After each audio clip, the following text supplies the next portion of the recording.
India is the capital of diabetic population. ये एक ऐसी मेटाबॉलिक डिजीज है जिसको सिर्फ लाइफ स्टाइल से बहुत हद तक कंट्रोल कर सकते हो। लाइफ स्टाइल के दो पार्ट होते हैं, one is the diet, the other is the exercise.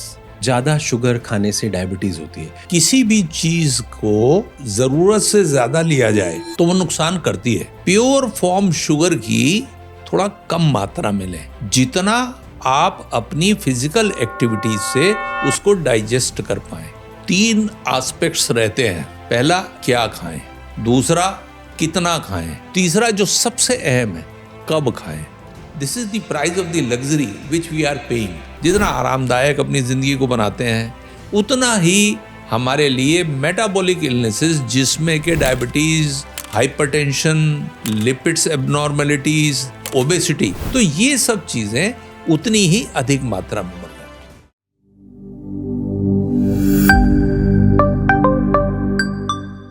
आप में से बहुत सारे लोगों को लगता होगा कि डायबिटीज़ मीठा खाने से होती है या ज़्यादा स्वीट्स खाने से होती है, लेकिन sugar is not the only villain जब हम डायबिटीज़ की बात करते हैं। अगर ऐसा होता तो जिस हिसाब से हिंदुस्तानी शुगर खाते हैं, स्वीट्स खाते हैं, आधे से ज़्यादा हिंदुस्तानियों को डायबिटीज़ होती। The real reasons are much deeper: stress, sleep, inactivity and our new age lifestyle. So दोस्तों, welcome back to the Expert Dose. मैं हूं डॉक्टर राजीव। जैसे कि हमारे पुराने एपिसोड्स में हमने बात की है स्मोकिंग के बारे में, सिटिंग के बारे में और सारी लाइफस्टाइल रिलेटेड इश्यूज़ के बारे में, इस सीरीज़ को आगे बढ़ाते हुए इस एपिसोड में हम बात करेंगे शुगर के बारे में स्पेसिफिकली, क्योंकि आज है वर्ल्ड डायबिटीज़ डे। उसके मद्देनज़र आज हम प्रकाश डालेंगे, आज हम बात करेंगे उन छोटी छोटी हैबिट्स की, हमारी लाइफस्टाइल में वो छोटी छोटी बैड हैबिट्स की, जो कि हम हटा सकते हैं, अच्छी हैबिट्स को ला सकते हैं।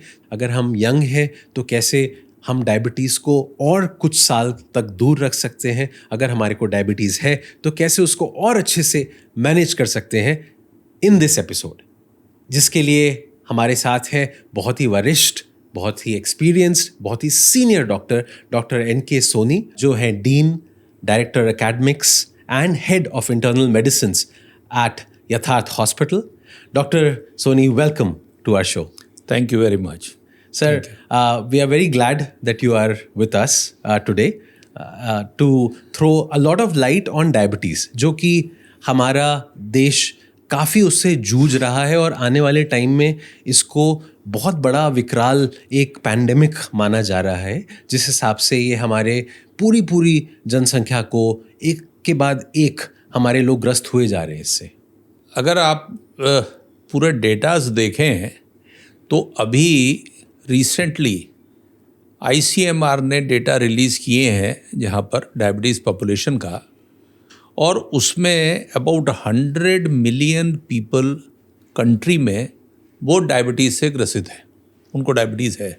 सोचने का सब्जेक्ट सिर्फ ये नहीं है कि जितने डायबिटिक्स हैं, more than 100 million, 101 million, 110 million pre diabetics हैं जो कि आने वाले टाइम में डायबिटिक्स हो जाएंगे। सो यू कैन इमेजिन कि कितनी बड़ी प्रॉब्लम है।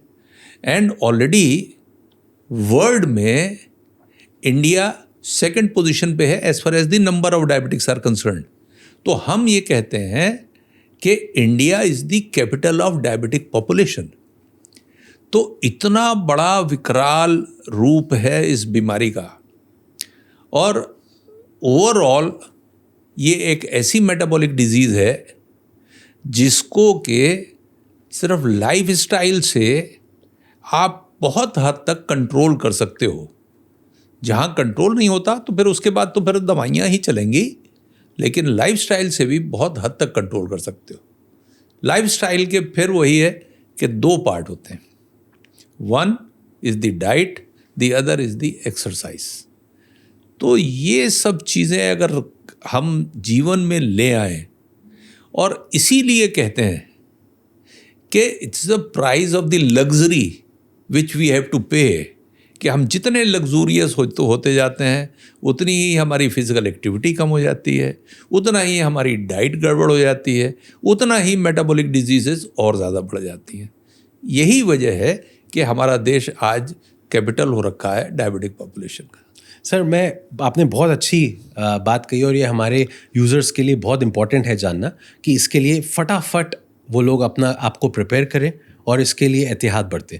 तो उसके साथ मैं एक पहला क्वेश्चन आपसे पूछता हूँ कि एक आमूमन लोग सोचते हैं कि ज़्यादा शुगर खाने से डायबिटीज़ होती है। इसके ऊपर थोड़ा सा प्रकाश डालें, कितना सही है, गलत है? देखिए, किसी भी चीज़ को अगर ज़रूरत से ज़्यादा लिया जाए तो वो नुकसान करती है। आप अगर पानी भी ज़्यादा पी लेंगे तो वॉमिट कर देंगे। तो हर चीज़ को बैलेंस्ड क्वांटिटी में लेना है। ऐसे में सिर्फ इतना उसमें हम कहते हैं कि प्योर फॉर्म शुगर की थोड़ा कम मात्रा में लें, जितना आप अपनी फिजिकल एक्टिविटीज से उसको डाइजेस्ट कर पाएं। कॉम्प्लेक्स शुगर लेने में कोई हार्म नहीं है। तो प्रैक्टिकली ऐसा नहीं होता कि आप मीठा ले रहे हैं तो इसलिए डायबिटीज़ हो गई। हम सिर्फ शुगर को ना कहें, हम सिर्फ मीठे को कहें, तो मीठा लेने से सिर्फ डायबिटीज़ नहीं होती, लेकिन अधिक मात्रा में मीठा लेने से और उतना आप फिजिकल एक्टिविटी ना करें जहां पर उसको डाइजेस्ट कर पाएं, वो इम्बैलेंस आपको डायबिटीज़ करता है। और वही आजकल मेरे हिसाब से जो हमारा लाइफस्टाइल बदल गया है। पहले हम बचपन से सुनते हैं कि 4 रोटी खाओ, 5 रोटी खाओ, लेकिन वो किसानों का आहार है। उतनी डाइट जो है हमारी शायद नहीं चाहिए हमें। प्रॉब्ली आप हर चीज़ को देखो लाइफस्टाइल में। अगर पहले कहीं पर डोर पे नॉक होती थी तो आप उठ के जाते थे डोर तक देखने के लिए। आपको एक गिलास पानी चाहिए था तो आप जाते थे किचन तक, वहाँ से उठा। सो ये सारी चीज़ें फिजिकल एक्टिविटी में आती हैं। आज आपके पास मोबाइल फ़ोन है, आप वहीं से सुन के देखते हो कि कौन है कौन नहीं है। आप आवाज़ देते हो लग्जरी में कि भैया एक गिलास पानी यहाँ दे देना। सो आप मूव नहीं करते हो। तो ये सारी, और ऑफ कोर्स जितना सोशल मीडिया, टीवी और ये सारी चीज़ें हैं, तो इन सब चीज़ों ने हमारी फिजिकल एक्टिविटी को बहुत कम कर दिया है। और यही तो इसलिए मैं कहता हूँ कि luxury, this is the price of the luxury which we are paying. कि हम जितने लग्जूरियस हो रहे हैं, जितना आरामदायक अपनी ज़िंदगी को बनाते हैं, उतना ही हमारे लिए मेटाबॉलिक इलनेसेस, जिसमें कि डायबिटीज़, हाइपरटेंशन, लिपिड्स एबनॉर्मेलिटीज़, मोटापा, ओबेसिटी, वेरी इंपॉर्टेंट, तो ये सब चीज़ें उतनी ही अधिक मात्रा में बढ़ जाती हैं। ठीक है। एक क्वेश्चन ये भी है कि हम कई बार सुनते हैं टाइप 1 और टाइप 2 डायबिटीज़, इन दोनों में क्या फ़र्क है? देखिए, टाइप 1 डायबिटीज़ बेसिकली एक ऑटोइम्यून या जेनेटिक डिजीज़ प्रोसेस है, जिसमें के इस तरह की एंटीबॉडीज़ शरीर में बनती हैं, चाहे वो जेनेटिक प्रीडिस्पोजिशन से हो या ऑटो इम्यूनिटी की वजह से हो, एनवायरनमेंटल फैक्टर्स रहते हों। तो इस तरह की एंटीबॉडीज़ बनती हैं जो कि पेंक्रियाज में बीटा सेल्स को नष्ट करती हैं। और पेंक्रियाज में बीटा सेल्स वो सेल्स हैं जो इंसुलिन का प्रोडक्शन करती हैं बॉडी में। तो वो जब नष्ट हो जाती हैं तो ऐसे में डायबिटीज़ हो जाती है। और ये डायबिटीज़ टाइप 1 डायबिटीज़ कहलाती है।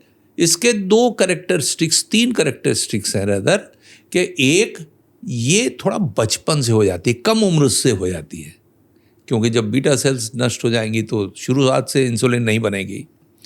दूसरा, ऐसे में कॉमनली पेशेंट मोटा नहीं होता, पतला दुबला होगा। तीसरा, क्योंकि इंसुलिन का प्रोडक्शन ही कम है, तो ग्लूकोज और शुगर को शरीर में मेटाबोलाइज करने के लिए, डाइजेस्ट करने के लिए इंसुलिन की आवश्यकता ज़रूर पड़ेगी। बिना इंसुलिन के ऐसे पेशेंट्स में डायबिटीज़ कंट्रोल नहीं हो सकती। अब आता है टाइप 2। टाइप 2 डायबिटीज़ में फर्क यही है कि ये बचपन से नहीं होता।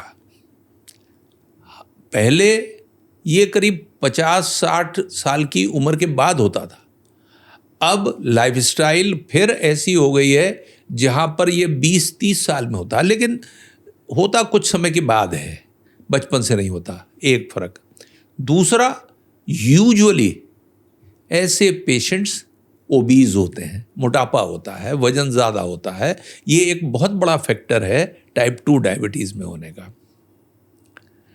और इसलिए ऐसे पेशेंट्स में आम तौर पे हम ओरल मेडिकेशन से इसको ठीक करते हैं, लेकिन कुछ समय बाद ये हो सकता है कि उन्हें भी इंसुलिन की आवश्यकता पड़े, लेकिन उसके साथ साथ ओरल मेडिकेशन भी कंट्रोल कर लेती है, मदद करती है। तो ये इन 3 चीज़ों में टाइप 1 और टाइप 2 डायबिटीज़ में अंतर है। एक बहुत धारणा है लोगों में कि, और आपने कुछ हद तक उसको खंडित भी किया, कि खाली बड़े लोगों में ही डायबिटीज़ होती है। तो ये तो वैसे ही मिथ्या है, और स्पेशली अब के टाइम में तो बिल्कुल ही गलत हो गया। नेचुरली अब कुछ साल पहले तक ऐसा ज़रूर था, जब हम मेडिकल कॉलेज में थे तो उस समय यंग पॉपुलेशन में डायबिटीज़ नहीं मिलती थी। और उस समय अब 50-60 साल की उम्र में जब फिजिकल एक्टिविटीज़ कम हो गई, तो उस समय यूजुअली पेशेंट्स डायबिटिक मिलते थे। लेकिन आज की अगर एनवायरनमेंट हम देखें, एक एनवायरमेंटल पॉल्यूशन, दूसरा हमारा फास्ट फूड, तीसरा अगेन फिजिकल एक्टिविटीज़ कम हो जाना, चौथा स्ट्रेस एंड स्ट्रेन। आजकल बच्चे को अगर 90% मार्क्स आते हैं एग्ज़ाम में, तो वो घर पे आके रोना शुरू कर देता है, बिकॉज उसे मालूम है कि आगे इतना और उसको करना चाहिए था जहाँ पर वो नहीं कर पाया, और अच्छे कॉलेज में आगे उसे एडमिशन नहीं मिलेगा। हमारे टाइम पे जब हम कॉलेजेस में थे तो 60% फर्स्ट क्लास होती थी, और फर्स्ट क्लास लेना बहुत बड़ा उसमें वो था। अब वो 90% के ऊपर चला गया। सो इतना स्ट्रेस एंड स्ट्रेन बच्चों में है, इतना वो जो है लाइफ स्टाइल पूरा पैटर्न, रात को पढ़ते हैं, सवेरे देर से उठते हैं, पूरा पैटर्न जो फिर नॉर्मल फिजियोलॉजिकल सर्केडियन रिदम है उसको वो उल्टा कर देते हैं, और फिर खान पान ऐसा है। तो ये सब चीज़ें वो घी का काम करती हैं उस आग में जिसमें कि डायबिटीज़ पनपती है। और अब हम डायबिटीज़ 20 साल 30 साल के बच्चों में भी देखते हैं। बिल्कुल। दूसरी चीज़, लोग इसको थोड़ा सा प्रीएम्प्ट करके पहले से शुगर फ्री टाइप के खाने खाने चालू कर देते हैं। इनका कितना महत्व है? क्या इससे कुछ फ़ायदा होता है? ये भी एक मिथ है लोगों के मन में। देखिए, ये चीज़ें इस तरह से नहीं लेनी चाहिए कि हम शुगर फ्री लें। तो शुगर फ्री के भी अपने नुकसान हैं, वो भी हार्मफुल है एक लिमिट से ज़्यादा, लेकिन बैलेंस्ड क्वांटिटी रहनी चाहिए, वो इम्पॉर्टेंट है हमारे लिए। हम कितना खाते हैं वो इम्पॉर्टेंट है। हमेशा कोशिश ये करनी चाहिए कि जहाँ पेट जितनी भूख हो, थोड़ा उससे 10% कम खाएं, पेट को थोड़ा सा हल्का रखें, ओवर ईटिंग नहीं करनी चाहिए। That is very very important part, जो हमें अगर याद रखें तो उससे फ़र्क नहीं पड़ता कि हम मीठा खाएं, कि हम शुगर फ्री खाएं, कि हम जो है कोई कार्ब वगैरह ज़्यादा लें, लेकिन बैलेंस्ड डाइट होनी चाहिए। तो अगर हम ऐसे बैलेंस उसमें लेते हैं तो हमारे लिए शुगर हो, शुगर फ्री हो, या ये चीज़ें हो, वो इतनी इम्पॉर्टेंट नहीं रह जाती। लेकिन हाँ, ये ज़रूर है कि पेट थोड़ा ओवर ईटिंग ना करें, पेट को पूरा ना भरे, एक आधी रोटी कम खाएं। ठीक है, नहीं, बहुत इम्पोर्टेंट सीख है हमारे यूज़र्स के लिए। और ये एक जापानीज़ एंशिएंट सेइंग भी है, 80% अपने खुराक के हिसाब से, दैट्स राइट, सैटिस्फाइटी सेंटर को बिल्कुल अपने आप को रोकिए। बिल्कुल, थैंक यू। वो कंट्रोल करना ज़रूरी है। बहुत बढ़िया। तो इस हमारे जो पॉडकास्ट का एपिसोड है, इस पे हम ध्यान देंगे टाइप 2 डायबिटीज़ पे, जस्ट सो दैट हमारे यूजर्स को पता लग जाए। वैसे भी इसमें यह है कि अगर हम जनरल पॉपुलेशन देखें तो 90% डायबिटिक पेशेंट टाइप 2 डायबिटीज़ के हैं, वो 10% ही है जो टाइप 1 के। मेरा अगला सवाल है कि जब हमारे को टाइप 2 डायबिटीज़ जो होती है वो उसके बारे में पता लगता है तब तक यूजुअली काफ़ी देर हो गई होती है, क्योंकि बहुत सारे सब क्लिनिकल सिम्टम्स होते हैं, बहुत सारी चीज़ें होते हैं जो कि हम पकड़ नहीं पाते रोज़मर्रा की ज़िंदगी में। कुछ लोग आजकल क्योंकि थोड़ा सा प्रिवेंटिव हेल्थ चेकअप बढ़ता जा रहा है तो कुछ हद तक प्री डायबिटीज़ वाले स्टेट पे पकड़ लेते हैं जब HbA1c आता है 5.6 से लेके 5.9 के बीच में। थोड़ा सा आप इस पे प्रकाश डालेंगे। जी, देखिए HbA1c अब रूटीन में चेक होने लगा है। पहले तो बहुत कम लैब्स करती थी, लेकिन अब रूटीन में, और हर इंश्योरेंस कंपनी और जिनका भी हेल्थ इंश्योरेंस है वो सब HbA1c को ज़्यादा इम्पोर्टेंस देते हैं, ज़्यादा तवज्जो देते हैं। तो HbA1c एक ऐसा टेस्ट हो जाता है जो कि पिछले 3 महीने की आपकी एवरेज ब्लड शुगर को बताता है। पेशेंट्स कई बार वो भी होशियार होते हैं, जब डॉक्टर के पास आते हैं तो उन्हें मालूम है अगर ब्लड शुगर करानी है तो उस बार जो है वो ब्रेकफास्ट बहुत लाइट लेके आ गए, तो नेचुरली उस बार लेवल थोड़ा कम रहेगा, लेकिन वो HbA1c को चेंज नहीं कर सकते क्योंकि वो पिछली एवरेज 3 महीने की है। तो इसलिए इंश्योरेंस कंपनीज उसको ज़्यादा इम्पोर्टेंस देती हैं। और HbA1c 5.7 is the normal cut off. 5.7 के ऊपर है तो हमारे एंटीनास खुल जाते हैं कि उसको जो है ध्यान से देखना है। 5.7% से लेके 6.5% तक हम ये कहते हैं कि वो शायद प्री डायबिटिक्स रेंज में आता है, जिसमें कि कई बार हम देखते हैं कि फास्टिंग ब्लड शुगर 120 तक जा रही है और पोस्ट प्रेंडियल यानी खाने के 2 घंटे बाद या रैंडम 200 के अंदर अंदर 170-180 तक रह रही है। वो स्टेज होती है प्री डायबिटिक्स की, जिसमें कि अगर हम लाइफ स्टाइल को बड़ा स्ट्रिक्टली मैनेज करें तो उसमें हम उसको रिवर्स कर सकते हैं, उसको डायबिटीज़ की तरफ ना लाएं। लेकिन जब HbA1c 6.5 के ऊपर हो जाए या फास्टिंग एक लेवल ब्लड शुगर का 120 के ऊपर हो जाए और पोस्ट प्रेंडियल या रैंडम ब्लड शुगर 200 के ऊपर हो जाए तो वो फ्रैंक डायबिटीज़ है, जिसमें आपको ट्रीटमेंट मेडिसिन भी लेनी पड़ेगी। ये इसमें क्राइटेरियाज हम लेके चलते हैं। इसलिए प्री डायबिटिक्स में यूजुअली सिम्टम्स के आधार पर, क्योंकि जब भी शुगर का लेवल बढ़ेगा चाहे वो प्री डायबिटिक्स का हो, 3 सिम्टम्स, भूख ज़्यादा लगेगी, प्यास ज़्यादा लगेगी, यूरिन ज़्यादा आएगा। अगर ये ज़रूरी नहीं है कि ये तीनों सिम्टम्स किसी में हो, किसी में एक भी हो सकता है, 2 भी हो सकते हैं, किसी में तीनों भी हो सकते हैं। तो जब भी इस तरह के लक्षण अगर किसी में मिले और फैमिली में हिस्ट्री है ऑलरेडी कि पेरेंट्स साइड में, ब्रदर साइड में, सिबलिंग्स में कोई डायबिटिक है, तो ऐसे में डायबिटीज़ होने की संभावना करीब 50% बढ़ जाती है।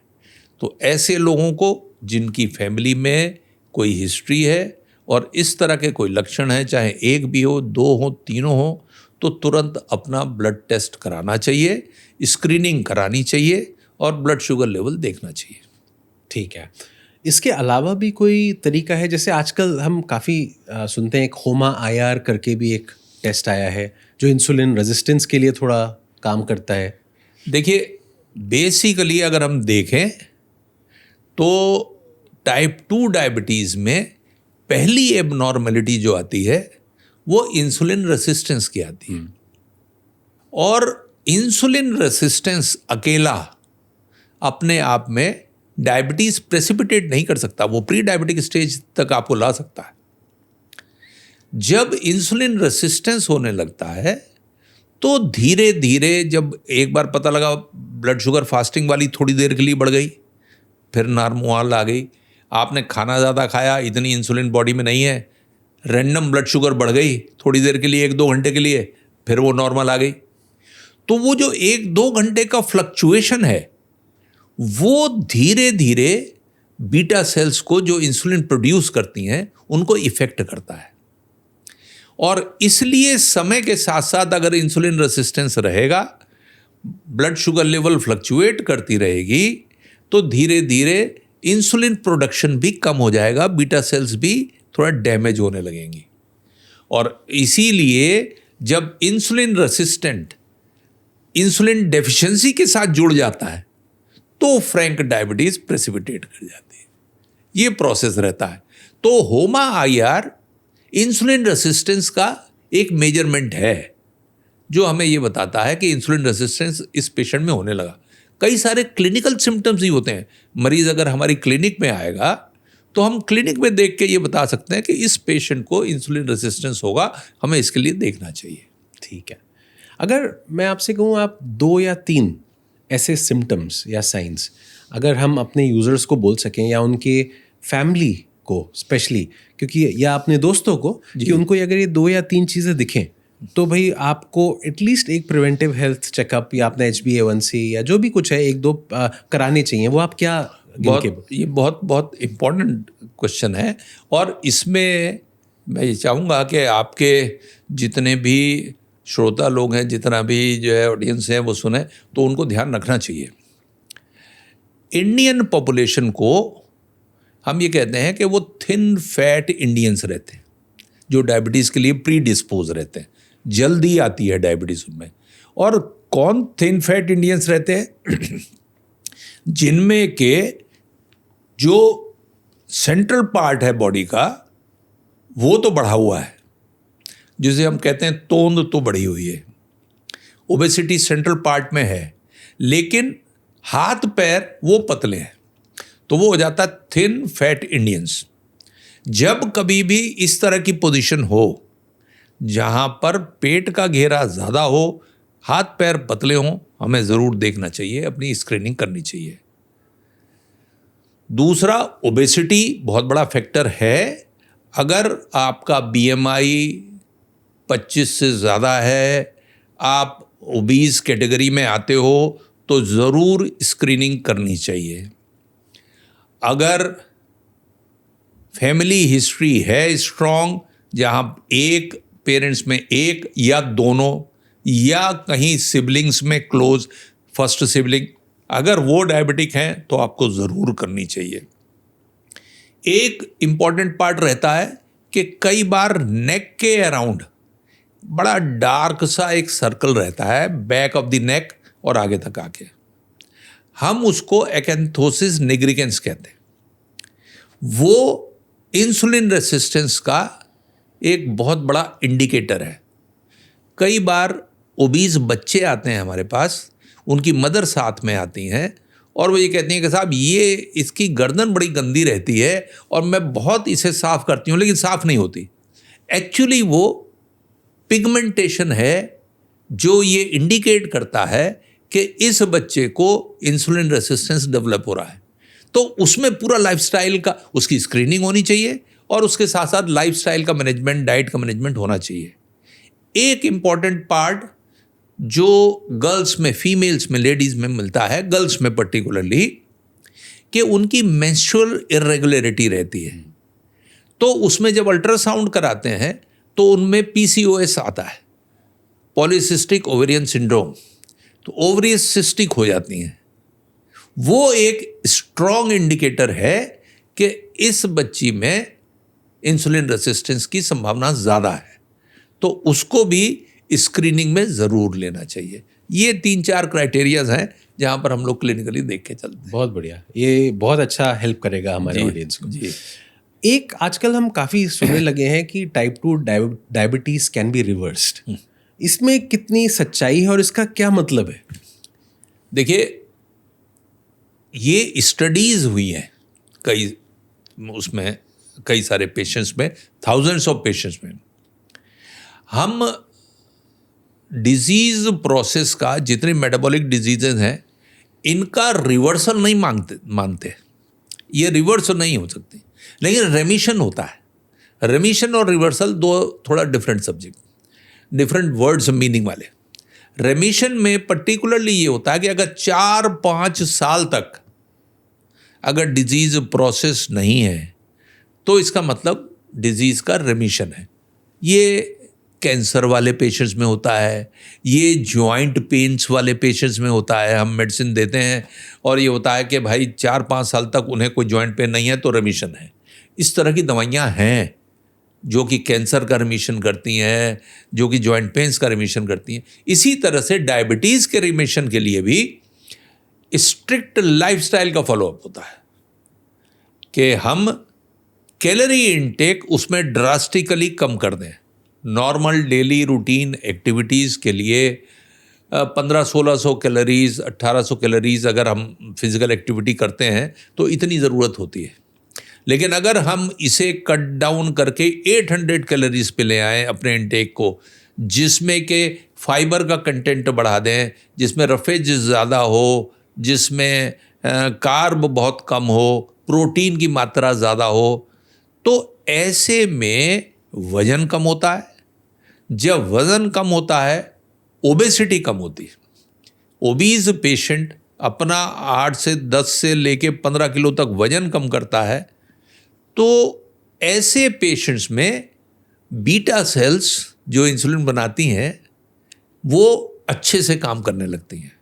बीटा सेल्स का भी ये फंक्शन होता है कि अगर ये इंसुलिन रेसिस्टेंस है, ओबेसिटी ज़्यादा है, तो सारी सेल्स मर नहीं जाती, कुछ सेल्स डिसफंक्शनल हो जाती हैं।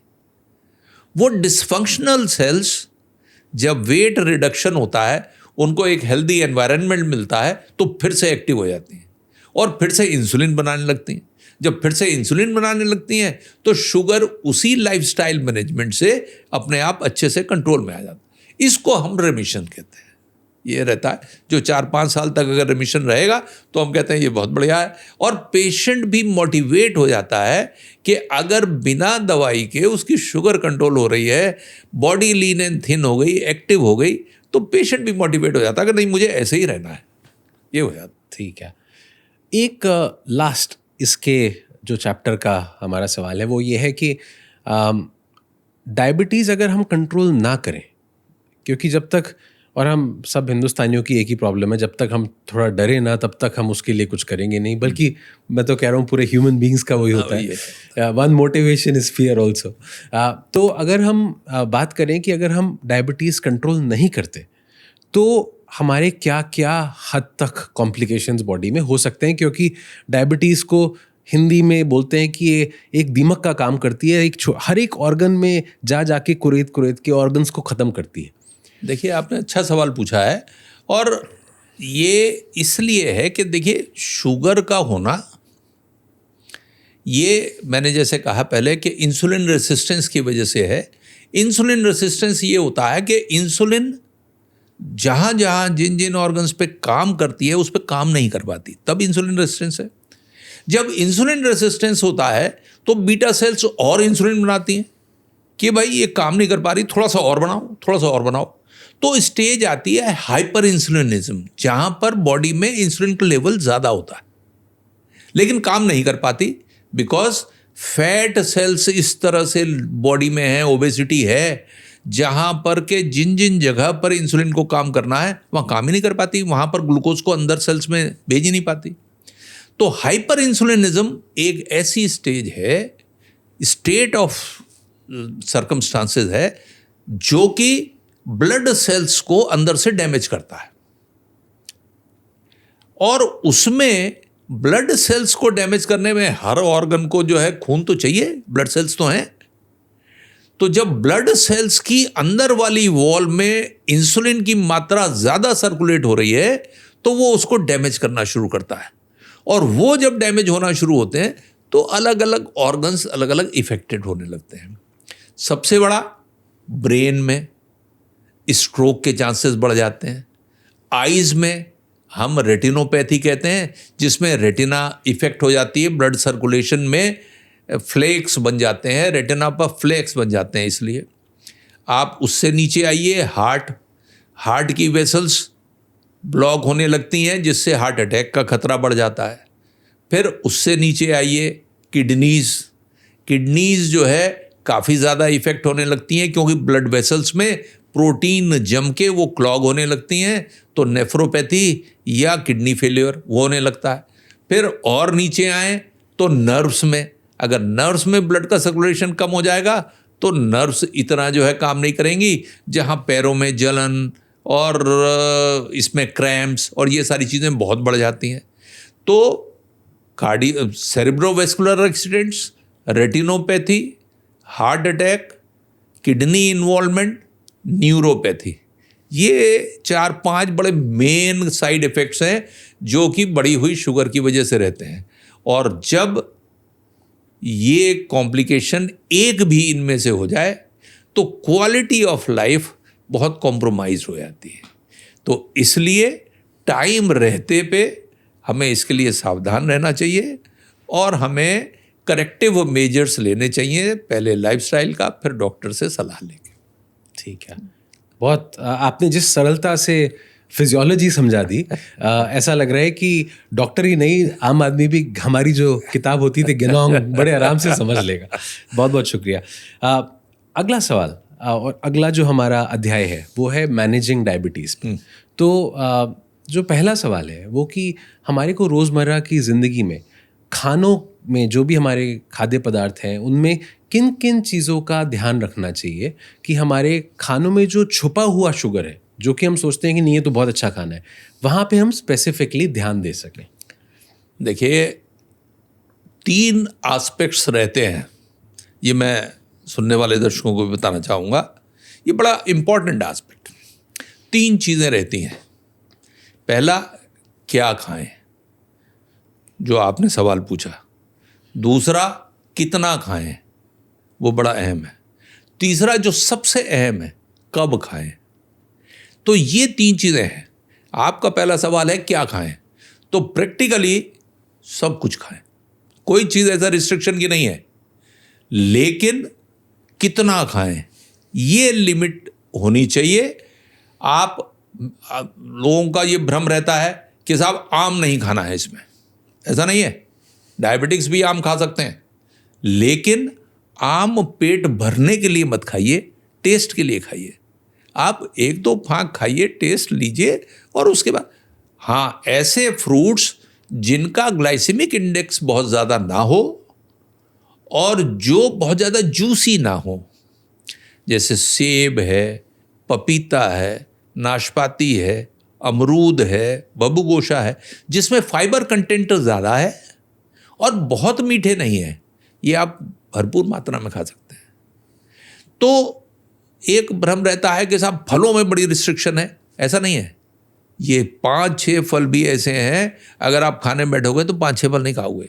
लेकिन आमतौर पे क्या होता है, जब भी हम मरीज को बताना शुरू करें ना, तो 5-6 के बाद वो 7वां-8वां ज़रूर पूछेगा। तो ये चीज़ समझने की है कि खाने में रुकावट नहीं है, कुछ भी खाएं, लेकिन लिमिट में खाएं, कम मात्रा में खाएं, और ऐसे फ्रूट्स, ऐसी चीज़ें ज़्यादा खाएं जिनमें फाइबर कंटेंट ज़्यादा हो, ग्लाइसेमिक इंडेक्स कम। ठीक है। और अगर मुझे कोई 2 या 3 ऐसे सुपर फूड्स के बारे में सोचना हो जो कि डायबिटीज़ में और जनरली हेल्थ के लिए बड़े अच्छे हैं, वो क्या 2-3 अच्छे खाने हैं? अगर आप नाम लेके पूछोगे तो शायद मैं ज़्यादा और उसमें वहाँ से बता पाऊँ कि कौन कौन से फ्रूट्स की आप बात करना चाहते हैं। मैं ओवरऑल फूड टाइप की बात करूँ, जैसे मे बी नट्स। हाँ, नट्स में भी यही है कि आपको कैलोरिक कंटेंट देखना है। आप बादाम ले सकते हो, आप अखरोट ज़्यादा ले सकते हो, आप काजू और किशमिश की मात्रा थोड़ा कम ले सकते हो। तो इस तरह से आपको जो सीड्स हैं उनमें कोई दिक्कत नहीं है, लेकिन नट्स में आप पूछोगे तो यही है, बादाम और अखरोट थोड़ा लिबरल होकर ले सकते हो, काजू और किशमिश थोड़ा रिस्ट्रिक्ट करके ले सकते हो। तो इस तरह से अगर आप अपनी जो आपकी चॉइस है, आपका स्वाद है, उसको भी आप ले पाओगे, और साथ ही साथ शुगर भी कंट्रोल चलेगी, वो भी नहीं बढ़ेगी, ज़िंदगी भी अच्छे से मज़े से गुजरेगी। तो ये सारी चीज़ें कर सकते हैं आप। एक और सवाल खाने के रिलेटेड है कि हमारे इंडियन फूड में आलू का बहुत सेवन होता है, और नॉर्मली केला वगैरह भी काफ़ी अवेलेबल होता है। तो आलू, केला, या हम झोल बना लेते हैं, तेल बहुत डाल देते हैं, ये सब भी ऊपर से तो साफ पता लग रहा है कि ये ठीक नहीं है, बट कितना ठीक नहीं है। देखिए, मैं अपने पेशेंट्स को इस तरह से बता के चलता हूँ कि चावल, आलू थोड़ा रिस्ट्रिक्ट, किसी सब्जी में आलू पड़ा हो कोई बात नहीं, सिर्फ आलू की सब्जी थोड़ा अवॉइड कर लें, इतना है। यही रीएडजस्टमेंट है। आप मेथी आलू खाइए, बढ़िया है, मेथी जो शुगर कंट्रोल करने के लिए अच्छी है, उसमें आलू पड़ा हो कोई बात नहीं है, लेकिन सिर्फ आलू की सब्जी ना हो। राइस ऐसा नहीं है कि आप नहीं ले सकते, थोड़ा बॉइल्ड करके उसका पानी निकाल के ले लें, और रोज़ाना ना लें, हफ्ते में 2 बार 3 बार ले सकते हैं, तो आपका टेस्ट भी बना रहेगा, आपकी चॉइस भी खाना मिलेगा, और साथ ही साथ अधिक मात्रा में भी नहीं होगा जो आपको नुकसान करे। साथ ही साथ बैलेंस इस तरह से करना है कि अगर आप राइस लेते हैं तो थोड़ा 1 चपाती कम कर लीजिए, 1 चपाती और राइस ले लीजिए। राइस जिस दिन नहीं लेंगे आप उसमें 2 चपाती ले लीजिए। तो ये आपको अपनी प्लेट खाने की वो थोड़ा बैलेंस करके चलनी है, जिसमें कि कोई भी चीज़ अधिक मात्रा में ना हो और इतना रहे कि आपकी भी संतुष्टि हो और आपकी सेहत को भी ना बिगाड़े। ठीक है। अगर हम बात करें मे बी 3 या 4 ऐसी डेली हैबिट्स, एक तो आपने खाने के बारे में बताया, दूसरा हम ऑलरेडी बात कर चुके हैं कि सोने का समय और सोने का टाइमिंग ऑफ स्लीप, वही 7-8 घंटे सोना चाहिए और अच्छे सर्कैडियन रिदम के साथ सोना चाहिए। इसके अलावा स्ट्रेस रिलेटेड आजकल हम काफ़ी सुनते भी हैं, मेडिटेशन योगा हेल्प करता है। तो पहला तो ये क्वेश्चन कि कितना हेल्प करता है, करना चाहिए नहीं करना चाहिए। दूसरा और किस तरीके से, क्या 2-3 छोटी मोटी डेली हैबिट्स में चेंज कर लें जिससे कि वाकई हमारे मेटाबॉलिक जितने भी डिजीज़ हैं उनको हम दूर रख सकें। देखिए, हमारा स्ट्रेस एंड स्ट्रेन, जब हम सोशल लाइफ में रहते हैं तो हर चीज़ तो अपने कंट्रोल में नहीं रहती। कौन आदमी आजकल स्ट्रेस नहीं है, लेकिन उसमें उसको मैनेज किया जा सकता है, और इसके लिए निश्चित तौर पे योगा एंड मेडिटेशन, ये 2 चीज़ें हेल्प करती हैं, जो कि आपके माइंड को कूल करती हैं, आपके स्ट्रेस लेवल को कम करती हैं, आपकी बॉडी को फिजिकली एक्टिव करती हैं, जो कि हेल्प करता है ग्लूकोज मेटाबॉलिज्म में भी, तो इसलिए शुगर लेवल कम होता है। स्लीप का बहुत बड़ा रोल है। मिनिमम 7 आवर्स की 7 घंटे की स्लीप और sound sleep, quality of sleep is also very important. तो साउंड स्लीप होनी चाहिए जो कि आपको बहुत स्ट्रेस से रिलीफ देती है। और स्ट्रेस और स्लीप डिस्टर्बेंस में क्यों डायबिटीज़ हो जाती है कि हमारा इन दोनों तीनों चीज़ों से, डिस्टर्बेंस से, स्ट्रेस से, स्लीप, लैक ऑफ स्लीप से, हमारी बॉडी में कॉर्टिसोल सेक्रीशन ज़्यादा होता है, हार्मोन जो कि इमरजेंसी हार्मोन कहलाता है। किसी भी स्ट्रेसफुल कंडीशन में हमारी बॉडी को इमरजेंसी के लिए तैयार करने के लिए बॉडी से कॉर्टिसोल का सेक्रीशन होता है। वो कॉर्टिसोल लीवर पे इफेक्ट करके वहाँ से ग्लूकोज आउटपुट को बढ़ाता है। जो स्टोरेज लीवर में है, ग्लूकोनियोजेनेसिस उस प्रोसेस को कहते हैं, जिससे कि स्टोर्ड शुगर का लेवल जो ग्लाइकोजन फॉर्म में होता है वहाँ से ग्लूकोज बना के वो रिलीज करे ब्लड में। तो जब भी कॉर्टिसोल लेवल बढ़ेगा वो लीवर को इफेक्ट करेगा, वहाँ से ग्लूकोज का प्रोडक्शन बढ़ाएगा। तो ऐसे में ये चीज़ें डेफिनेटली हेल्प करती हैं। जो चीज़ सबसे ज़्यादा और इसमें हेल्प करती है और जो हम गड़बड़ करते हैं, नहीं करते फॉलो, वो ये है कि कब खाएं। ये अभी तक डिस्कस हमारा नहीं हुआ। हमारा ये हुआ कि क्या खाएं, कोई कुछ भी खा सकते हैं, कितना खाएं, थोड़ा लिमिटेड खाएं। सबसे इम्पॉर्टेंट है कब खाएं। तो इसके लिए एक टर्मिनोलॉजी है TRE, टाइम रिलेटेड ईटिंग। वो टाइम रिलेटेड ईटिंग में ये है कि सवेरे 8 बजे से लेके शाम को 7 बजे के बीच में खाएं, 7 बजे के बाद शाम को नहीं खाएं। हमारे पुराने ज़माने में भी, आप अभी भी यूजुअली जैन कम्युनिटी सनसेट के बाद नहीं खाती। उसका एक साइंटिफिक रीज़न है। ये ऐसा ही नहीं है कि परंपरा बन गई हो, साइंटिफिक रीज़न है। हमारी बॉडी में इंसुलिन सेक्रीशन मैक्सिमम 6 साढ़े 6 बजे होता है, 6 साढ़े 6 शाम को, तब तक। उसके बाद इंसुलिन सेक्रेशन धीरे धीरे कम होने लगता है। ये सर्केडियन रिदम है, ईश्वर की बनाई हुई ये पद्धति है जिस हिसाब से हमारा चलता है। तो हमें खाना तब तक खा लेना चाहिए जब तक इंसुलिन सेक्रेशन काफ़ी है जो कि डाइजेस्ट कर ले। हम अगर रात को 10-11 बजे खाते हैं घर में जाके और करेंगे तो इंसुलिन सेक्रेशन तो कम हो गया, ऐसे में डाइजेस्ट पूरा होगा नहीं। जब डाइजेस्ट नहीं होगा, जो खाना बचा रहेगा, तो वो सवेरे की आपकी फास्टिंग ब्लड शुगर को बढ़ा देगा और वो प्री डायबिटिक स्टेज हो जाएगी, फिर आगे बढ़ती चली जाएगी। तो इसलिए क्या खाएं वो लीस्ट इंपॉर्टेंट है, कितना खाएं ये इंपॉर्टेंट है, कब खाएं ये सबसे ज़्यादा इंपॉर्टेंट है। ठीक है, बहुत एकदम से मेरे को बहुत अच्छा लग रहा है सुनने में। आई एम श्योर हमारे यूजर्स को और भी अच्छा लग रहा होगा। सो अगला क्वेश्चन मेरा टेक्नोलॉजी पे है। हम टेक्नोलॉजी की एरा में जी रहे हैं। तो आजकल बहुत सारे smart devices, wearables, even CGMs आ गए हैं जो कि डायबिटीज़ को मॉनिटर करने में, मैनेज करने में लोग काफ़ी इस्तेमाल में ले रहे हैं। तो एज अ डॉक्टर आप इनमें से कितनों का इस्तेमाल करते हैं और आप इनको कितना इम्पोर्टेंट मानते हैं डायबिटीज़ की जर्नी में? ये सब नए गैजेट्स बहुत इम्पोर्टेंट हैं। एक्चुअली क्या होता है कि हमारा HbA1c मेजरमेंट और फास्टिंग और पोस्ट प्रेंडियल या रैंडम का मेजरमेंट, ये हमें थोड़ा सा फेलिशियस रीडिंग्स देता है, थोड़ा बीच में गड़बड़ रहती है। वजह ये रहती है कि हमने दवाई दी, पेशेंट की फास्टिंग ब्लड शुगर कम आ गई, पेशेंट का नाश्ते के बाद की या रैंडम कम आ गई, लेकिन नाश्ते के 2 घंटे बाद पोस्ट प्रेंडियल होती है। 1 घंटे बाद क्या लेवल रहा, 1.5 घंटे बाद क्या लेवल रहा, ये हम उससे मेजर नहीं कर पाते। और जो ये बीच का फ्लक्चुएशन है, इसको हम ग्लाइसीमिक वेरिएबिलिटी कहते हैं। फास्टिंग और पोस्ट प्रेंडियल बढ़िया है, मरीज भी खुश है, लेकिन उसकी कॉम्प्लिकेशन खत्म नहीं होती, वो कम भी नहीं होती।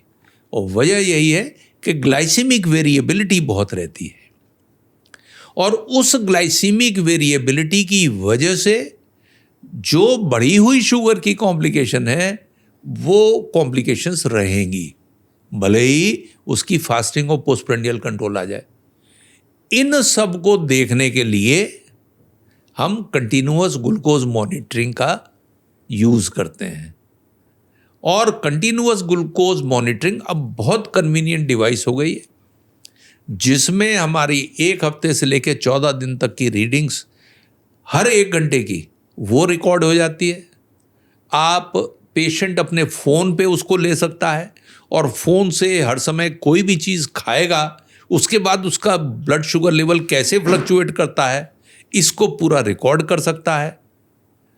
तो एक्चुअली इसके लिए फिर टर्मिनोलॉजी आती है कि टाइम इन रेंज, TIR, कि blood sugar level normal range में पूरे दिन में कितने टाइम रही, जो कि ग्लाइसेमिक वेरिएबिलिटी को भी कंट्रोल करके बताती है। तो ये CGMS से हमें पता लगता है, कंटिन्यूअस ग्लूकोज मॉनिटरिंग से। ये रिकमेंडेशंस हैं कि 70% of the times of the day blood sugar level उस रेंज में रहनी चाहिए। और रेंज ये है कि मिनिमम 80 से लेके मैक्सिमम 170-180 तक, इसके बीच में वेरी करनी चाहिए। तब ये है कि क्वालिटी ऑफ लाइफ पेशेंट की बेटर होती है, कॉम्प्लिकेशंस का इंसिडेंस बहुत कम होता है। लेकिन अगर फ्लक्चुएशंस बहुत ज़्यादा है तो कॉम्प्लिकेशंस का इंसिडेंस फिर भी बना रहता है। हम ये कहते हैं शुगर तो कंट्रोल हो गई, लेकिन हार्ट अटैक उसका प्रिवेंट नहीं हुआ, और यही वजह है। इसलिए ऐसे पेशेंट्स में कंटिन्यूअस ग्लूकोज मॉनिटरिंग ये बहुत इंपॉर्टेंट है। टाइप 1 डायबिटिक पेशेंट्स में शुगर का फ्लक्चुएशन, क्योंकि वो इंसुलिन लेते हैं तो शुगर का फ्लक्चुएशन बहुत ज़्यादा होता है, उनमें ये बहुत ज़रूरी है कि अगर हम कंटिन्यूअस ग्लूकोज मॉनिटरिंग से 24 घंटे की उनकी मेजर करें और ये देखें कि किस समय उनकी बढ़ रही है, किस समय उनकी घट रही है। उस हिसाब से हम दवाइयों की डोज को रेगुलेट कर सकते हैं, जिससे मोस्ट ऑफ द टाइम ये शुगर उस रेंज में चले, इसलिए ज़रूरी हो जाता है। अगला सवाल मेरा डायबिटीज़ और विमेन पे है। क्या मेन और विमेन में डायबिटीज़ जो अपना रूप दिखाती है वो अलग अलग तरीके से दिखाती है? क्या दोनों की प्रेजेंटेशंस अलग होती हैं? क्या विमेन में कुछ ज़्यादा एहतियात बरतने की ज़रूरत है या मोर और लेस काफ़ी सेम ही होता है? देखिए, फीमेल्स में फीमेल हार्मोन्स रहते हैं जो कि प्रोटेक्टिव नेचर के रहते हैं, और इसलिए मीनोपॉज के बाद जब हार्मोन लेवल उनका चेंज होता है, उस समय कोई भी मेटाबॉलिक इलनेस हो, चाहे वो डायबिटीज़ हो, चाहे वो ब्लड प्रेशर हो, चाहे वो लिपिड्स हो, वो सब बहुत ज़्यादा, इवन वेट गेन हो, ओबेसिटी, वो बहुत ज़्यादा गड़बड़ हो जाती है। तो उनको बहुत ज़्यादा एहतियात रखने की ज़रूरत है कि जब हार्मोन्स लेवल चेंज होने लगे, उनकी मेंस्ट्रुअल साइकिल में चेंज आने लगे, तो उसमें उनको ज़्यादा एहतियात रखनी है, उनका वेट गेन ना हो। दूसरा, पॉलीसिस्टिक ओवेरियन सिंड्रोम PCOS एक बहुत इम्पॉर्टेंट और बहुत कॉमन फ्रीक्वेंटली आजकल मिलता है, और इसका भी मिलने का रीज़न यंग गर्ल्स में यही है कि stress, strain, lifestyle, eating habits, environmental, ये सारे फैक्टर्स हैं जो कि इफ़ेक्ट करते हैं for the development of PCOS also. और PCOS एक ऐसा वो, अगर हम अल्ट्रासाउंड में उसे पॉलीसिस्टिक ओवरी मिल जाती है तो एक ऐसा, और कॉमनली मिल जाती है ये, तो एक ऐसा वो जो कंडीशन है जिसमें कि इंसुलिन रेसिस्टेंस का हमें पता लग जाता है। तो उनमें यंग एज पर भी इंसुलिन रेसिस्टेंस ज़्यादा कॉमन रहता है, तो एहतियात ज़्यादा रखनी है, जिसमें lifestyle, physical activity, yoga, diet control, ये सब चीज़ें, और स्ट्रेस मैनेजमेंट, ये सब चीज़ें बहुत ज़रूरी हैं, जिससे कि उन फीमेल्स में रिप्रोडक्टिव भी लाइफ हो सके, अदरवाइज फिर प्रॉब्लम आती है बाद में। इसी तरह से एल्डरली विमेन में जब हार्मोनल चेंजेस होते हैं तो ओबीज ना हो, फैट एक्युमुलेशन ना हो, उसमें कहीं ज़्यादा उन्हें एहतियात रखने की ज़रूरत पड़ती है। It is because of the hormonal changes itself. और जो जेस्टेशनल डायबिटीज़ होती है प्रेगनेंसी के टाइम पे, उसका हमारे को कैसे ख्याल रखना चाहिए और कि वो ना हो? देखिए, उसमें फिर एक चीज़ ये समझने की है, ये बड़ा इंपॉर्टेंट क्वेश्चन है, और बड़ा फ्रीक्वेंटली आजकल हमें जेस्टेशनल डायबिटीज़ से बड़ा कॉमनली हमारे क्लिनिक पे पेशेंट्स आते हैं। यूजुअली जो प्लासेंटा, जहाँ से फीटस जुड़ा होता है मदर के वूम से, वो प्लासेंटा जो हार्मोन्स रिलीज करता है, उससे ब्लड शुगर लेवल बढ़ती है। अब जैसे जैसे प्रेगनेंसी बढ़ेगी, प्लासेंटा का साइज बढ़ेगा। जब प्लासेंटा का साइज बढ़ेगा तो उससे वो हार्मोन जो कि शुगर को बढ़ाता है, वो अधिक मात्रा में सेक्रीट होगा। जब अधिक मात्रा में सेक्रीट होगा तो ब्लड शुगर लेवल बढ़ने के चांसेस ज़्यादा है। तो इसलिए अब ये रूल बना दिया गया है कि जब भी प्रेगनेंसी के लिए एंटीनेटल स्टेज में गायनी के पास पेशेंट जाएगा तो वो रूटीन टेस्ट ज़रूर कराएगी, जिसमें blood sugar level, HbA1c included रहे। और 20 वीक्स के बाद जब ब्लड शुगर लेवल किसी प्रेग्नेंट लेडी में ऑल्टर होने लगते हैं तो उसको हम जेस्टेशनल डायबिटीज़ कहते हैं। जेस्टेशनल डायबिटीज़ से प्रेगनेंसी पे बहुत फ़र्क पड़ता है। प्रेगनेंसी पे क्या फ़र्क पड़ता है कि बच्चे की ग्रोथ, बच्चे ज़्यादा बड़े साइज़ के होते हैं, जब ज़्यादा बड़े साइज़ के होते हैं तो नॉर्मल डिलीवरी के चांसेस कम हो जाते हैं, सिजेरियन के चांसेस बढ़ जाते हैं, और ऐसे में मदर की हेल्थ और चाइल्ड की हेल्थ दोनों कॉम्प्रोमाइज़ होती हैं। तो जेस्टेशनल डायबिटीज़ का टाइट कंट्रोल और रेगुलर चेकअप 20 हफ्ते की 20 वीक्स की प्रेगनेंसी के बाद for a better outcome of pregnancy and for the health of mother as well as the child, ये बहुत ज़रूरी है। यूथ में हमने इनिशियली बात करी थी कि काफ़ी यंग लोगों को भी डायबिटीज़ अब होने लगी है जी। यूथ की और जो एडल्ट या ओल्डर एज में जो डायबिटीज़ होती है उसमें क्या फ़र्क है, और क्या इन तीनों के लिए हमने कुछ कुछ तो टच कर लिया, बट 3-4 पॉइंट्स में अगर आप बता पाएँ कि शुगर स्टेबलाइज करने के लिए क्या क्या खाना, सोना, स्ट्रेस, ये सब तो कर ली, उसके अलावा भी कोई अगर पॉइंट बच गया है तो क्या कर सकें कि शुगर सबकी स्टेबल रहे? देखिए, सबसे इम्पोर्टेंट तो यही है कि आपको लाइफस्टाइल सबसे पहले नंबर पे ही उसमें आपको ठीक करना पड़ेगा, और लाइफस्टाइल के फिर वही 2 पार्ट है। एक, आपको डाइट कंट्रोल करनी पड़ेगी, दूसरा आपको फिजिकल एक्टिविटी करनी पड़ेगी। यूथ में management of stress and strain becomes little more important, ज़्यादा इम्पॉर्टेंट हो जाता है। इसलिए उनके लिए मेडिटेशन एक बहुत इम्पॉर्टेंट रोल प्ले करता है, जहां अपने लिए, अपने शरीर के लिए कम से कम आधा घंटा निकालना बड़ा ज़रूरी है, और ये उन्हें समझना चाहिए, जो कि कई बार नहीं समझ पाते। ज़िंदगी की भाग दौड़ में आधा घंटा अपने शरीर के लिए निकालना उनके लिए मुश्किल हो जाता है। फिजिकल एक्टिविटी में और कुछ भी ना करें तो कम से कम आधे घंटे की ब्रिस्क वॉक, जिसमें कम से कम 5000 से 6000 स्टेप्स हों। ये ना हो कि ऑफिस में इतने फ्लोर का है तो भाग दौड़ के उनके पूरे हो जाते हैं उतने स्टेप्स। सिर्फ अपने शरीर पे ध्यान दे के, बिना किसी और सोच के 5000 से 6000 स्टेप्स ब्रिस्क वॉक का चलें तो ये चीज़ बहुत हेल्प करेगी। यूजुअली आजकल यंग पॉपुलेशन का, यंग जनरेशन का सिटिंग जॉब ज़्यादा है, तो वो चीज़ एक बहुत बड़ा फैक्टर हो जाती है जो कि फिजिकल एक्टिविटीज़ को कम करती है। तो हमेशा मेरी एडवाइस ये रहती है कि 1.5 घंटे के बाद कम से कम 10 मिनट की वॉक ऑफिस में ही करें। एट अ स्ट्रेच 1.5 घंटे से ज़्यादा सिटिंग पोस्चर में ना बैठें, उसके बाद उठ के 10 मिनट का वॉक करें, फिर उसके बाद उसमें बैठें। तो ये रूटीन बनाना चाहिए।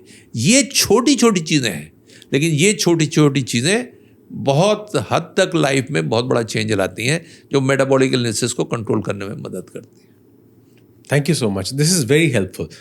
अगला जो सेक्शन है इसमें हम आपसे कुछ फ्रीक्वेंटली आस्क्ड क्वेश्चंस पूछेंगे जी। जो कि लोग जनरली उनके जहन में होते हैं, जो कि डायबिटीज़ को सुनते ही उनके दिमाग में आते हैं, पर उनके पास उनका जवाब नहीं होता। तो अगला सेक्शन है हमारा FAQs।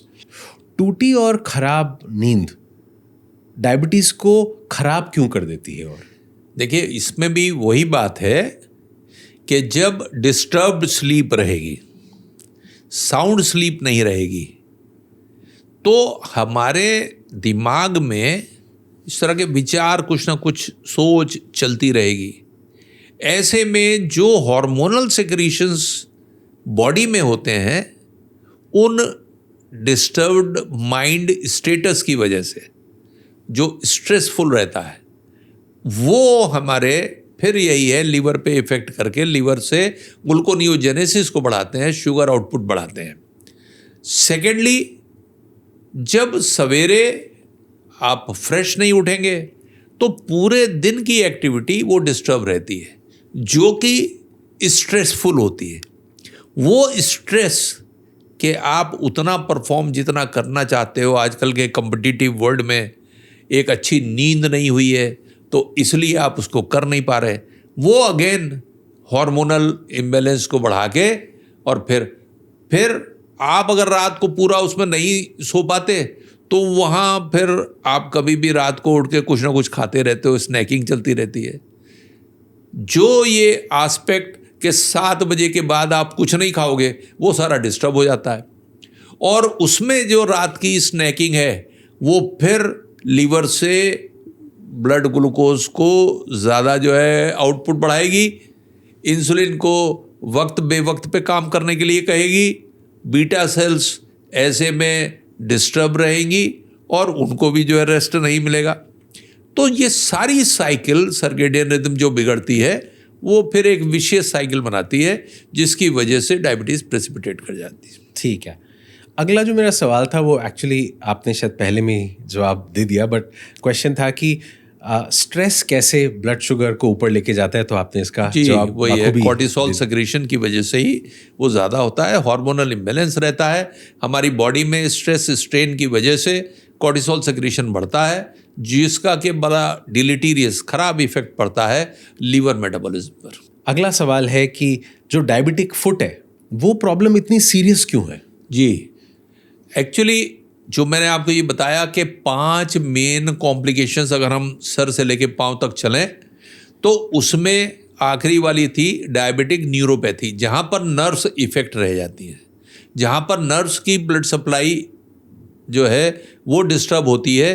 तो उसमें बड़ी माइन्यूट बिल्कुल सुई के बराबर की ब्लड वेसल्स रहती हैं जो नर्व को सप्लाई करती हैं ब्लड, और वहीं से ब्लड से ही नर्व्स को ऑक्सीजन मिलती है।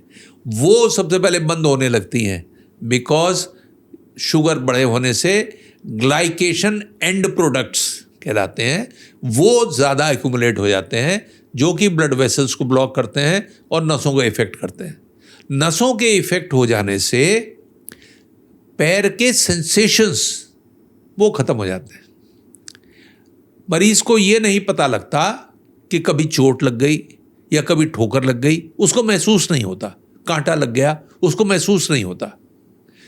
ऐसे में जब नहीं महसूस होता तो वही घाव बढ़ बढ़ के डायबिटिक पेशेंट में ज़्यादा विकराल रूप ले लेता है, जिससे कि उसकी हीलिंग भी उतनी ही पुअर हो जाती है। जब ऑक्सीजन नहीं जाएगी, जब ब्लड सर्कुलेशन नहीं जाएगा तो हीलिंग भी इतनी अच्छी नहीं होगी। और इसलिए कई बार इतनी बुरी नौबत आ जाती है कि हमें एम्पुटेशन करना पड़ता है, पैर काटना पड़ता है। तो इसलिए बहुत ज़रूरी है डायबिटिक पेशेंट्स के लिए कि हमेशा अपने पैर की निगरानी ज़रूर रखें। उसको जब रात में पूरी दिनचर्या के बाद अच्छी तरह से उसे धोएं, चाहे बीटाडीन डाल के पानी में उससे साफ करें, और हमेशा पैर को देखें, चाहे मिरर में देखें कि उनमें कहीं पर घाव या कोई ठोकर या कोई नाखून, ये बहुत इंपॉर्टेंट है, नाखून को बहुत बारीकी से अंदर तक ना काटें। अदरवाइज नाखून जो अंदर ग्रो करते हैं उसको हम कॉलोनिकिया कहते हैं, उसकी वजह से इन्फेक्शन होने के चांसेस और बढ़ जाते हैं। तो ये सारे छोटे छोटे एस्पेक्ट्स हैं, लेकिन पैर की रख रखाव, जूते इतने टाइट ना हो कि कहीं से काट रहे हों, तो ये चीज़ें ध्यान रखना बहुत ज़रूरी है डायबिटिक पेशेंट्स के लिए पर्टिकुलरली, क्योंकि डायबिटिक न्यूरोपैथी की वजह से उन्हें सेंसेशंस नहीं महसूस होते। पैरों की सिकाई ना किया करें, क्योंकि अगर पैर कभी जल गए तो उन्हें महसूस ही नहीं होगा। तो इसलिए गरम मोजे, अब सर्दियां हैं तो गरम मोजे पहन लें, लेकिन सिकाई नहीं करें। ठीक, ये चीज़ें ध्यान रखनी है। अगला सवाल है कि अगर कोई डायबिटिक है, वो पूछना चाहता है कि क्या वो अल्कोहल पी सकता है? देखिए, हर एक चीज़ का फिर वही है कि हमें कैलोरी काउंट करनी पड़ती है वो इम्पॉर्टेंट है। और अल्कोहल में भी कैलोरी की मात्रा काफ़ी है, और अगर अल्कोहल कोई सेवन करेगा तो उसमें फिर बाकी अपने खाने से उसे कैलोरी कट करनी पड़ेगी, अगर उस लिमिट में उसे अपनी कैलोरी रखनी है।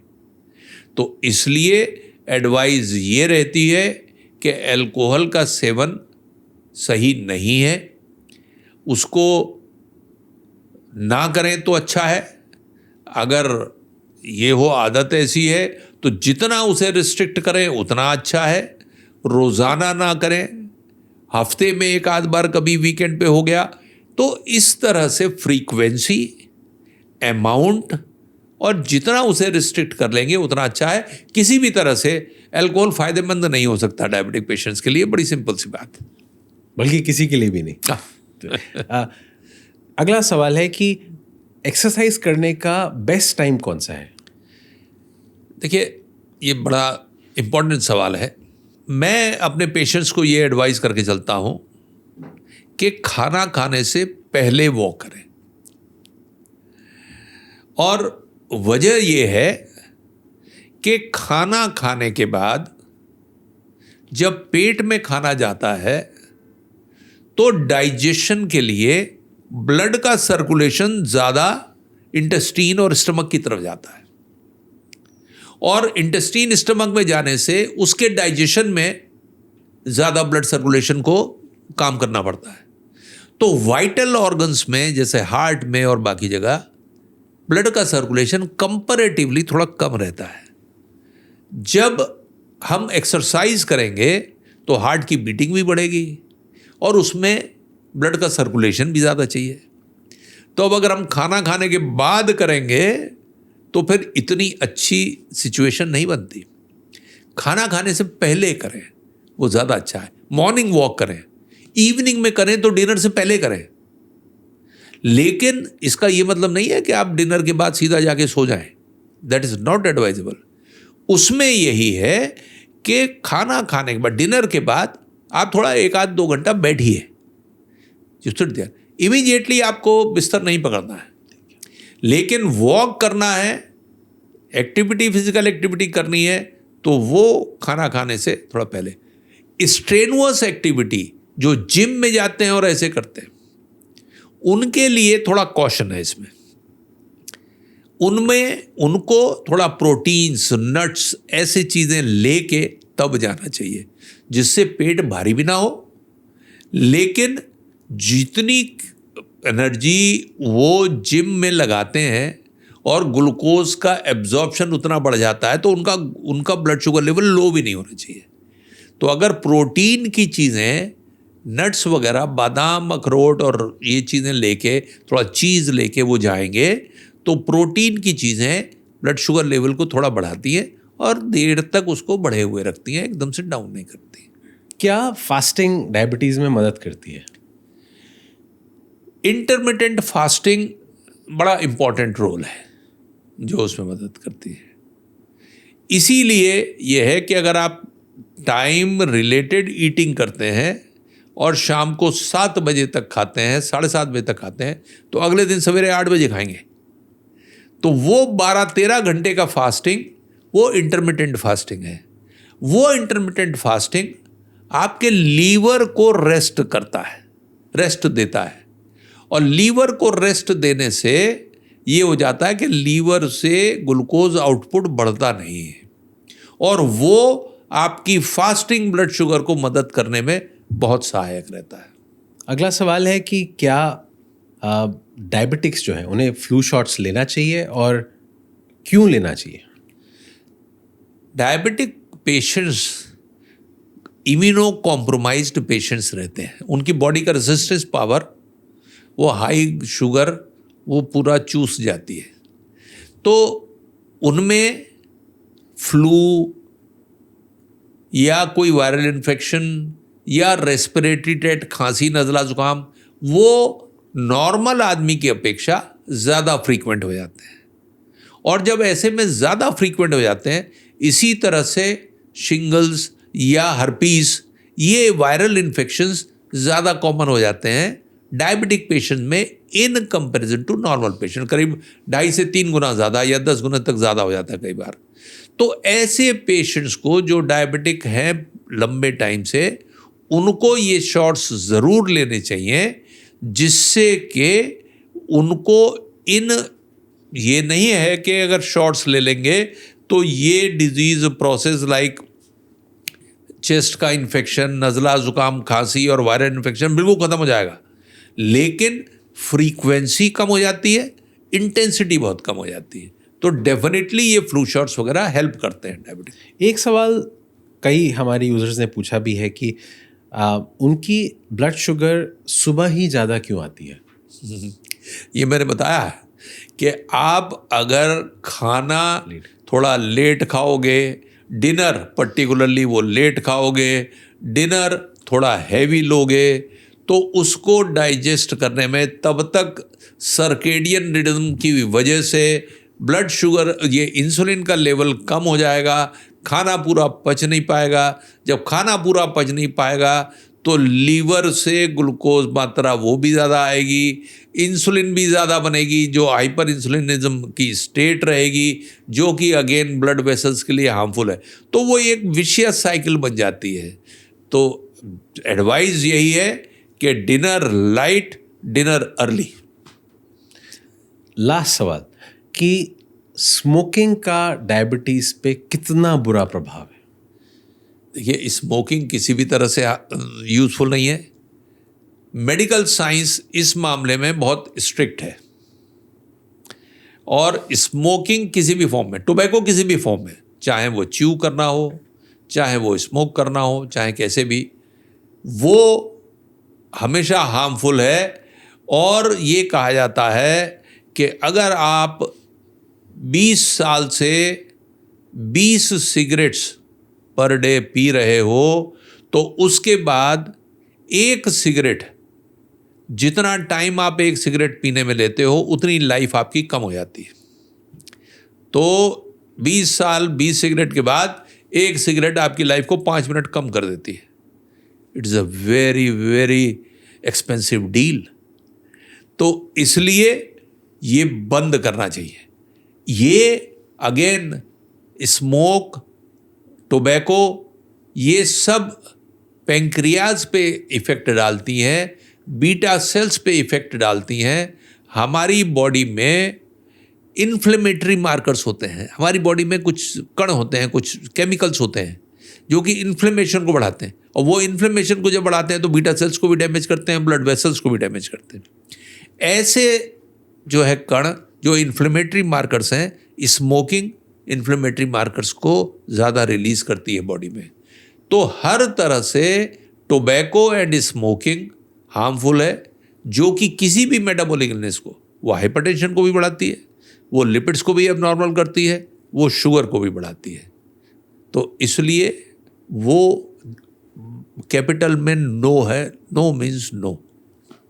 Thank you doctor Soni, this was a wonderful session. हमने जितनी भी बातें जानी और हमारे यूज़र्स को आई एम श्योर बहुत सारी बातों से बहुत फ़ायदा होने वाला है। और ये छोटे छोटे आपके जो पॉइंट्स थे, अगर उनमें से हम आई थिंक अगर 20-30% भी लागू कर ले अपनी ज़िंदगी में, जो कि यूथ है, मिडिल एज्ड लोग हैं, तो उनकी सेहत पे बहुत अच्छा प्रभाव पड़ेगा। वो अपनी रोज़मर्रा की ज़िंदगी के छोटे चेंजेस से अपनी ज़िंदगी की जो खूबसूरती है, जो लॉन्जिविटी है, उसको और अच्छा करेंगे। सो बहुत बहुत शुक्रिया, आपने अपना समय दिया। Thank you very much. मुझे भी बहुत मज़ा आया, और मैं यही उम्मीद भी करता हूँ कि इसमें से थोड़ी बहुत बातें भी अगर अपनी ज़िंदगी में उतार लें कुछ लोग, और उनकी ज़िंदगी और ज़्यादा सुखदायी हो जाए, तो अपना तो पर्पस सर्व हो गया।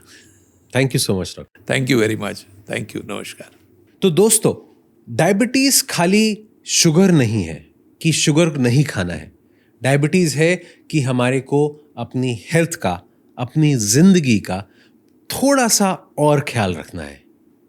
हमारे को डायबिटीज़ को, शुगर को खाने को एक पनिशमेंट की तरह अवॉइड नहीं करना है।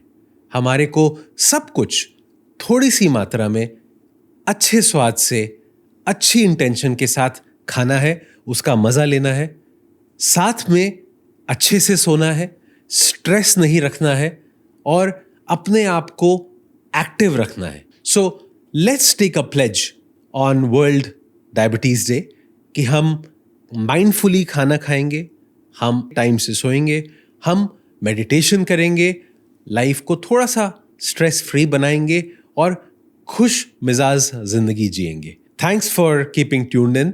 अगर आज का एपिसोड और ये कॉन्वर्जेशन आपको अच्छी लगी तो ये अपने तक ही सीमित ना रखें, ये अपने दोस्तों के साथ, फैमिली के साथ या जिसको भी ज़रूरत है उसके साथ ज़रूर शेयर करें। आई होप ये एपिसोड भी पुराने एपिसोड्स की तरह आपके लिए इंफॉर्मेशन लेके आया होगा, आपको थोड़ी बहुत और अच्छी जानकारी देके गया होगा। Thank you for keeping tuned in. स्वस्थ रहें, सेफ रहें।